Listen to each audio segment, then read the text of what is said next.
No. Have you ever been around somebody that's always got an excuse why they couldn't do something, and they give you excuse after excuse why they didn't succeed? It's always somebody else's fault. Letting you know that that didn't exist with my great aunt Leola Jackson. She was a person that we all looked up to. She was able to be our standout, our Miss Dependable, go-to person at all costs. Whenever there was a tragedy or something like that, we knew who to call because she would always have a fix. And Leola Jackson, I called her Aunt Ola. I don't know how I got it twisted like that, but anyway, she was the last sibling in a family of about 9 children, and my mother was the first grandchild. So they grew up together.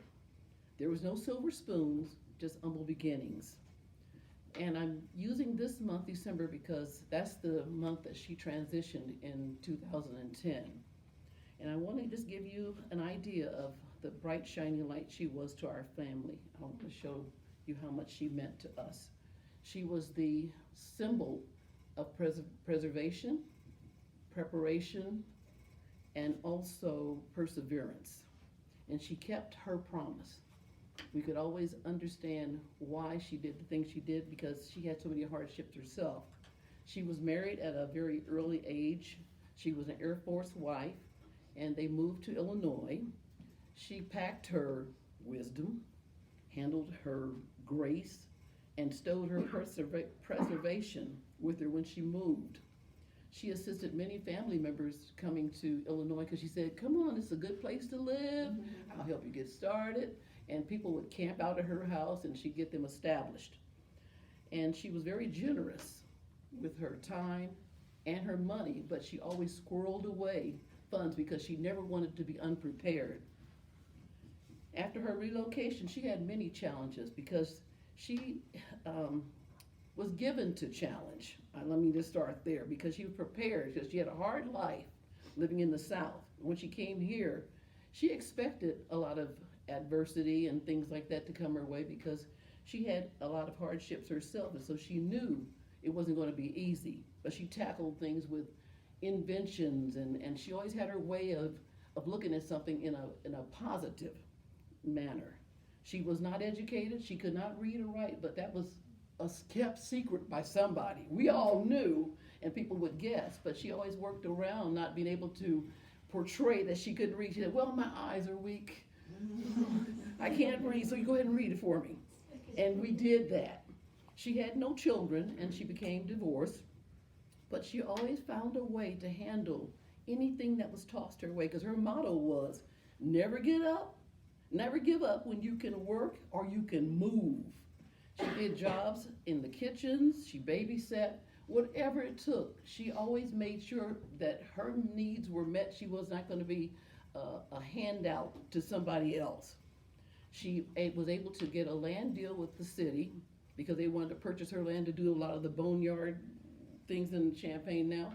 But she held out until she got what she wanted.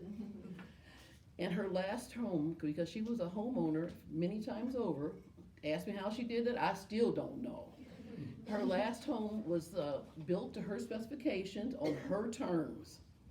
Okay, we've traveled down the long path about why Aunt Ola was such a light to us as a family.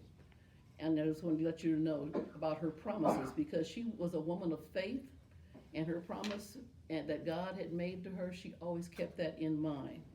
Her words, her bonds, her promises. In her 90s, she handled her own personal affairs, much to our dismay. We were always wondering how she's doing things, and her own health care. She stayed in her own home in her 90s. We're still saying 90s. And when she had to go to the rehab because she had fallen, and I had just had knee surgery myself, she said, I'll go to the same place you're going to. So we both were in there at the same time. So the thing is, she said, well, Brenda, when you leave, I'm leaving with you. I'm thinking, I'm taking care of you, but I've got this knee surgery. How is this going to work? So there were concerns. And her words were still, when you leave, I'm leaving. I was laying in bed, and this is just, just a side note. I was laying in bed, and they came and told me that she was unresponsive in the nursing home that we were in. And then she ended up taking her to the hospital where she ended up passing. So her words were her bond. I didn't know how this was going to work out myself because I kept wondering how things would be, but she trusted. I've given you a small glimpse of my dear Aunt Leola, her tenacious preservation, perseverance, and her continued faith in God's promises. In my conclusion, I saw her preservation in her own affairs as well as others. Her strides to persevere regardless, and the promises she valued and relied on. She knew that the last promise was something only God could grant.